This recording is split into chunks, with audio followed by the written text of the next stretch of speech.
राधे राधे। बोलो विष्णु लक्ष्मी की जय। आज हम कार्तिक मातम का 7वां अध्याय सुनेंगे।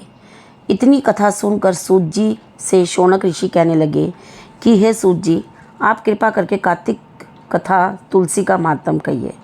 तब सूत जी कहने लगे कि हे ऋषियों, जो तुमने मुझसे पूछा है, यही प्रश्न एक समय नारद जी से राजा पृथु ने किया था, और जो कुछ उत्तर नारद जी ने दिया वही मैं तुमसे कहता हूँ। एक समय राजा पृथु नारद जी से पूछने लगे कि नारद जी, भगवान को तुलसी क्यों अधिक प्रिय है, आप इसका महत्व कहिए। तब नारद जी कहने लगे कि एक समय राजा इंद्र बहुत से देवताओं और अप्सराओं सहित महादेव जी के दर्शनों को गया। जब कैलाश में पहुँचे तब तक बड़े भारी आकार वाले और भयंकर नेत्रों वाले पुरुष को देखकर इंद्र ने पूछा कि तुम कौन हो और शिव कहाँ हैं। जब कई बार पूछने पर भी उसने कोई उत्तर नहीं दिया तो इंद्र ने क्रोध में आकर अपना वज्र उसके कंठ पर मारा, जिससे उसका कंठ नीला हो गया, परंतु इंद्र का वज्र भी भस्म हो गया। फिर उसकी आँख से ऐसी प्रचंड अग्नि निकली मानो इंद्र सहित सारे संसार को भस्म कर देगी। ऐसी स्थिति देखकर बृहस्पति जी हाथ जोड़कर और इंद्र को दंडाकार झुकाकर भगवान शिव की स्तुति करने लगे कि हे देवादिदेव, त्रिपुरासुर तथा अकासुर का नाश करने वाले, यज्ञ का फल देने वाली त्रिपुरारी, आपको नमस्कार है। ब्राह्मणों की रक्षा करने वाले, आपको नमस्कार है। नारद कहने लगे कि हे राजा पृथु, इस प्रकार स्तुति सुनने पर श्री महादेव जी ने त्रिलोकी को दग्ध कर देने वाली अग्नि को शांत कर देने वाली कर दिया और कहने लगे कि हे देवताओं, वर मांगो। मैं आपकी स्तुति सुनकर अति प्रसन्न हुआ हूँ। हमने इंद्र को जीवन दान दिया, और हे बृहस्पति जी, आज से तुम्हारा नाम भी जीव होगा। बृहस्पति जी कहने लगे कि यदि आप प्रसन्न हैं तो इंद्र की रक्षा कीजिए और संसार का दाह कर सकने वाली अग्नि जो आपके नेत्र से उत्पन्न हुई है उसको शांत करिए। तब शिव कहने लगे कि नेत्र से निकली हुई अग्नि वापस कैसे जाए, अतः अब हम इसको दूर फेंकते हैं। ऐसा कहकर अग्नि को हाथ में लेकर समुद्र में फेंक दिया। वह गंगा के संगम गंगा सागर में जाकर गिरी और बालक होकर रोने लगी। उसके रोने के शब्द से पृथ्वी कांपने लगी तथा सातों लोक बहरे हो गए। ऐसा आश्चर्य देखकर वहाँ पर आए हुए ब्रह्मा जी समुद्र की गोद में बालक देखकर आश्चर्य से पूछने लगे कि यह बालक किसका है। समुद्र ने बड़े आदर से बालक को उठाकर ब्रह्मा जी की गोद में दे दिया और कहने लगे कि यह मेरा पुत्र गंगा से उत्पन्न हुआ है, आप इसके जातकर्म कराइए। फिर इस बालक ने ब्रह्मा जी की दाढ़ी पकड़कर इस जोर से मरोड़ी कि ब्रह्मा जी के नेत्रों में आंसू आ गए। किसी प्रकार दाढ़ी छूटी तो ब्रह्मा जी ने कहा कि इसने हमारी आँखों से जल निकाला है, अतः इसका नाम जालंधर होगा। परंतु यह शिव के अतिरिक्त और किसी के हाथ से नहीं मरेगा, क्योंकि यह शिव के अंश से ही उत्पन्न हुआ है। यह अभी युवा हो जाएगा। तब ब्रह्मा जी शुक्राचार्य को बुलाकर और उसका राज्याभिषेक कराकर अंतर्ध्यान हो गए। तब समुद्र ने कालनेमी की कन्या वृंदा के साथ उसका विवाह कर दिया, जो कि पतिव्रताओं में से सबसे प्रथम और अति सुंदर थी।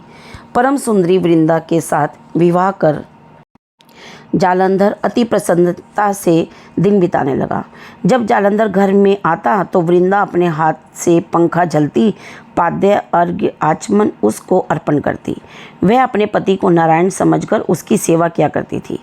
नारद जी कहने लगे कि हे राजा पृथु, अब मैं पतिव्रता स्त्रियों के कुछ लक्षण तुमसे कहता हूँ। पतिव्रता स्त्री अपने पति के दुख में दुखी और सुख में सुखी होती है। परदेश जाने पर दुखी और पति के मर जाने पर सती हो जाती है। पति के पाप तथा पुण्य को आधा बांटने वाली स्त्री को अपने पति के मर जाने पर स्वेच्छा से सती हो जाना चाहिए। जो स्त्री सती हो जाती है वह अपने पति के साथ अपने शरीर के 3.5 करोड़ रोमों के अनुसार 3.5 करोड़ वर्ष तक अपने पति के साथ स्वर्ग में वास करती है। जो स्त्री सती होने के लिए जितने कदम शमशान की ओर जाती है, उसको पद पद में एक एक यज्ञ का फल प्राप्त होता है। वह अपने माता पिता तथा पति तीनों कुलों को पवित्र कर देती है। जैसे सपेरा सांप को बिल के बाहर निकाल लेता है, वैसे ही वह अपने पति को नरक से बाहर निकाल लेती है। अतः पतिव्रता स्त्रियों को अपने मृतक पति के साथ सती होना उनका परम धर्म है। इतना कहकर नारद जी बोले, हे राजा पृथु, देवताओं से डरकर जो सब दैत्य पाताल में भाग गए हैं, वे जालंधर का अभय पाकर फिर पृथ्वी पर आकर घूमने लगे। उसी समय जालंधर ने कटे सिर राहु को देखा तो उसने शुक्राचार्य से इसका कारण पूछा। तब शुक्राचार्य ने समुद्र मंथन तथा देवताओं द्वारा रत्नों के हरण की कथा सुनाई। इस प्रकार पिता की का मंथन और दैत्यों का अनादर सुनकर जालंधर अभिमान पूर्वक इंद्र को नमस्कार न करके कहने लगा कि दैत्यपति जालंधर ने जो कुछ कहा है वह सब तुम सुनो। हमारे पिता का मंथन करके जो तुमने रत्न लिए हैं उन पर तुम्हारा कोई अधिकार नहीं है, अतः वे रत्न हमको वापस कर दो। घस्मर के ऐसे वचन सुनकर इंद्र भय और विस्मय से कहने लगा कि समुद्र सदैव हमारे शत्रु दानवों की रक्षा करता है, अतः हमने उसको मत कर रत्न लिए हैं, इसलिए उन पर दैत्यों का कोई अधिकार नहीं है। दूत ने ये सब समाचार जालंधर से जाकर कहा तो वह अत्यंत क्रोधित हुआ और देवताओं को जीतने का उपाय सोचने लगा। उसने सब दिशाओं तथा पातालों में अपने दूत भेजकर सब दैत्यों को बुलाया और शुभ और निशुंभ को अपना सेनापति बनाकर स्वर्ग के नंदनवन में जाकर इंद्र की अमरावतीपुरी को घेर लिया। तब देवता भी युद्ध के लिए बाहर निकल आए और अनेक प्रकार के शास्त्रास्त्रों से देवताओं तथा दैत्यों का युद्ध होने लगा। वे सब एक दूसरे को मार मार कर गिराने लगे। सब तरफ रुधिर बह रहा था। मरकर गिरे हुए घोड़ों और हाथियों से पृथ्वी भर गई। उधर युद्ध में मारे गए दैत्यों को शुक्राचार्य अपनी संजीवनी विद्या से जीवाने लगे। इधर बृहस्पति जी द्रोणाचल की दिव्य औषधियों द्वारा देवताओं को जीवित करने लगे। उधर जब देवताओं के जीवित होने का वृत्तांत दैत्यों ने शुक्राचार्य से जाकर कहा तो जालंधर दैत्य ने अपने अनुचरों का द्रोणाचल पर्वत को समुद्र में फेंक देने का आदेश दिया। तब दैत्यों ने द्रोणाचल पर्वत को उठाकर समुद्र में फेंक दिया और फिर आकर संग्राम करने लगे। जब देवताओं को जीवित करने के लिए औषधि लेने बृहस्पति जी गए तो दिव्य पर्वत द्रोणाचल को न देखकर और देवताओं को दैत्य के द्वारा निरंतर संहार होते देख कर वे घबरा कर कहने लगे कि हे देवताओं, शीघ्र ही यहाँ से भागो। यह दैत्य शंकर के अंश से उत्पन्न हुआ है, अतः वह अब तुमसे नहीं मरेगा। गुरुजी की यह बात सुनकर देवता भय के मारे दशों दिशाओं को भागने लगे और जालंधर दैत्य ने जीत के नगाड़े बजाते हुए देवों की अमरावती नगरी में प्रवेश किया। सब देवता भय के मारे सुमेरु पर्वत की कंदराओं में जाकर छिप गए।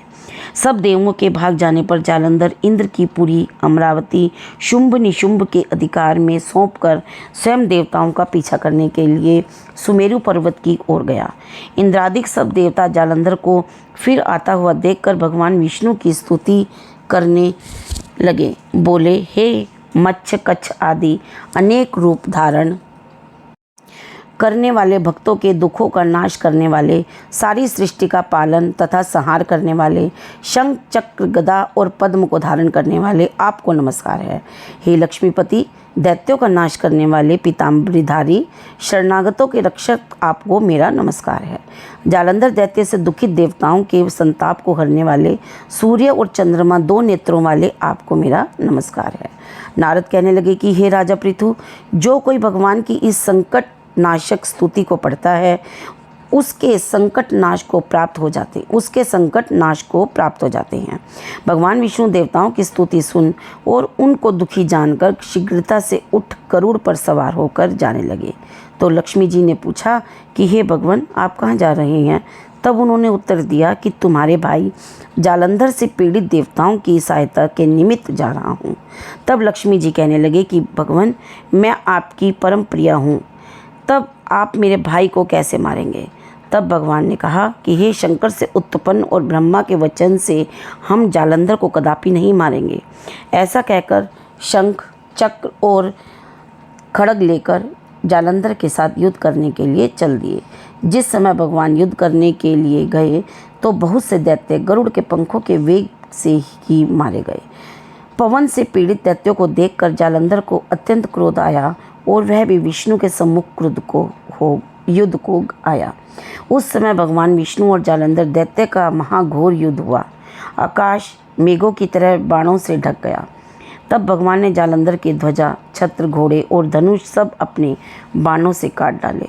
जालंधर ने भी गरुड़ के मस्तक पर गदा मारी, जिसने गरुड़ को मूर्छित कर दिया। भगवान ने अपनी गदा को अपनी तलवार से काट दिया। फिर दोनों का मल्ल युद्ध हुआ।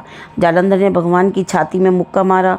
उस समय भगवान और जालंधर के इस घोर युद्ध को देखकर सारा संसार भयभीत होकर कंपायमान हो गया।